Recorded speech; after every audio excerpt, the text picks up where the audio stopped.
Cricket কি এবার নিজেই নিজের কবর খুঁড়ছে? ৩২ দলের টি-20 বিশ্বকাপ আয়োজনের পরিকল্পনায় নামছে আইসিসি। ফুটবলের মতো বড় আসর করার স্বপ্নে বিভোর ক্রিকেট বিশ্ব। অথচ ফুটবলে যেখানে প্রতিযোগিতার মান তুঙ্গে, সেখানে ক্রিকেটে গুটি কয়েক দল ছাড়া বাকি সবাই মাঝারি মানের। তাহলে এই সম্প্রসারণ কি আসলে ক্রিকেটের মান ধসিয়ে দেবে, নাকি সত্যি বিশ্বজুড়ে ক্রিকেটের প্রসার ঘটাবে? ফুটবল বিশ্বকাপের ব্যাপ্তি, উত্তেজনা আর গ্ল্যামার এগুলো দেখে অনেক আগে থেকেই বিভিন্ন খেলা নিজেদের মতো করে বড় করার চিন্তা করে আসছে, কিন্তু কখনো কখনো সেই অন্ধ অনুসরণই হয়ে দাঁড়ায় সর্বনাশের কারণ। এবার হয়তো সেই পথেই হাঁটছে ক্রিকেট। আন্তর্জাতিক ক্রিকেট কাউন্সিল আইসিসি চাইছে ২০২৬ সালের টি-20 বিশ্বকাপের পর থেকেই টুর্নামেন্টকে ৩২ দলের পরিসরে নিয়ে যেতে, অর্থাৎ ঠিক যেমনটা ফুটবল বিশ্বকাপে দেখা যায়।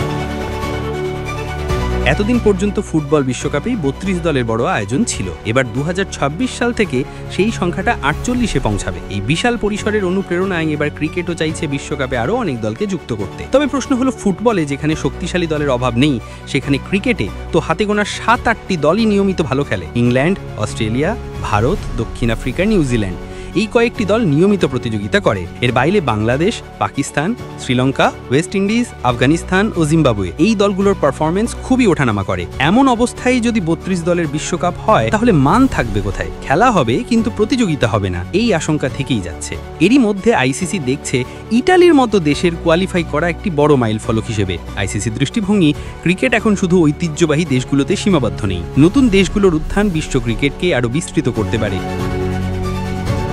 তবে বিস্তার মানেই কি মানসম্পন্ন প্রতিযোগিতা? ক্রিকেট প্রেমীদের অনেকেই বলছেন, যদি দলগুলো প্রস্তুত না হয়, তাহলে বিশ্বকাপ শুধু সংখ্যায় বড় হবে, মানে নয়। বিশেষ করে টি-20 ফরম্যাটে যেহেতু এক বা দু অফারে ম্যাচ ঘুরে যেতে পারে, সেখানে দুর্বল দলগুলো একেবারেই মুখ থুবড়ে পড়ার ঝুঁকি বেশি, আর তখন টুর্নামেন্ট হয়ে উঠবে একপেশে। তবুও আইসিসি আশাবাদী। তারা মনে করে এই উদ্যোগ বিশ্ব ক্রিকেটে নতুন বাজার তৈরি করবে, স্পন্সর বাড়াবে আর বিশ্বজুড়ে খেলাটির গ্রহণযোগ্যতাও বাড়াবে। তবে এর জন্য দরকার গঠনমূলক পরিকাঠামো, নতুন দেশগুলোর মধ্যে ঘরোয়া ক্রিকেট উন্নয়ন, কোচিং, প্রশিক্ষণ সবই। অন্যথায় এই নিশ্চিত বিশ্বকাপকে শুধুই অর্থের খেলাতে পরিণত করবে, যেখানে থাকবে না মান, থাকবে না প্রতিযোগিতা।